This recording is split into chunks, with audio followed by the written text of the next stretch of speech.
Good afternoon and welcome back to the industry's weekly video news bulletin, Play Print21, from the people who know print. Big news this week is led by former founder and owner of heatset web business AIW, Peter Clark, who's the new president of PVCA, Print and Visual Communication Association. Clark enjoyed a stellar career in print over 4 decades, starting as apprentice lithographer and plate maker at Cox & K in Hobart, became manager at the age of 27 of Fleet Print, also in Hobart, then established his own small offset business, which he sold in 1979 before moving to Melbourne. He knows the small offset, small digital, small print world. But he then progressed over the next 35 years through the biggest companies in the country, in manufacturing, printing and packaging, papermaking, such as Smorgon Consolidated Industries, Visiboard, News Limited, PMP. In late 2000, along with industry colleagues, he co-founded AIW Printing, a new heatset printing business which began operations in the next year, and at the time was rated as one of the most advanced heatset printers in the world.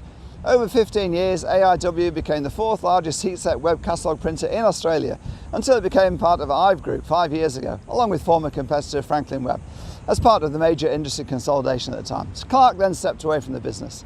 Taking up the role at PVCA, he said, "Print is a great industry. I'm delighted to be able to continue to play a part in it and to be able to contribute to its development and well-being."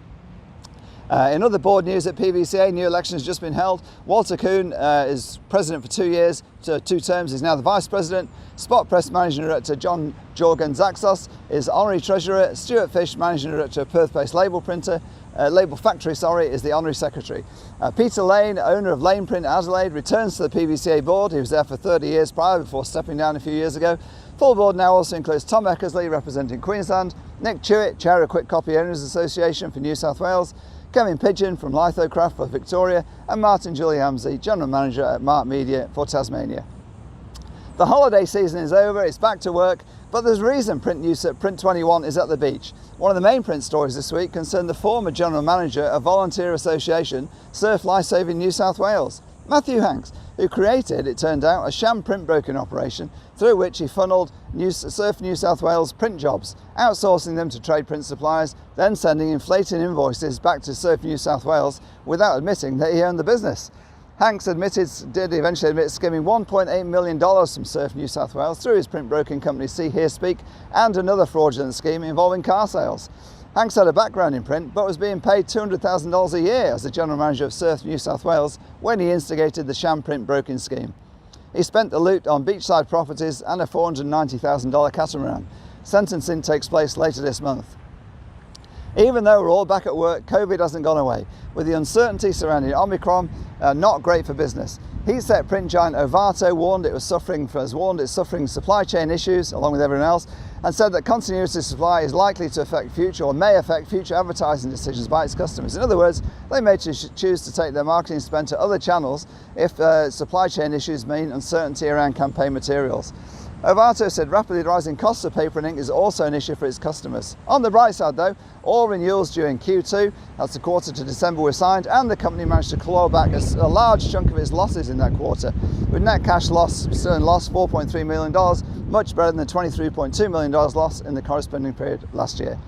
Australian Southeast Asia label printing business QLM has acquired Melbourne-based printer Elna Press label printer and will move its Victorian operations into the Elna factory in Moorabbin. Established in 1958 by Elsie and Neville Kuhn, Elna has a history of service innovation and is responsible for some major breakthroughs in domestic label printing. Trevor Kuhn, descendant of course of the former founders, will now take a consultancy role within the business. QLM says the deal creates a comprehensive Australian manufacturing platform for the QLM group, significantly adding to its manufacturing capabilities, as the Elna Press site becomes the main QLM manufacturing site in Victoria. Simon Pugh, managing director of QLM label maker, said the QLM group maintains the need for strong Australian ownership and diverse manufacturing operations that offer an alternative to the multinationals who now own the majority of the label space.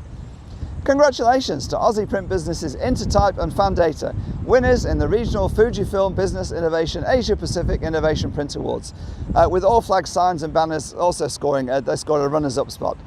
And on awards, entries for this year's state PICAs are now open. Go to print21.com.au news website and follow the link for your entries. In industry news, Rita Karagiannis, IVE Group, is the new Victorian patron of Industry Association Women in Print, succeeding Kirsten Taylor of Taylor Press, who stepped down from the role late last year.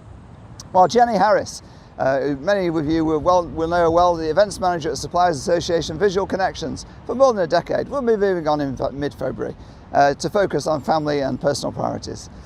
Finally, we report sad news in this issue. We said goodbye to two well-respected industry figures over the holidays, with Charles Hanna and Simon Rowbottom both passing away.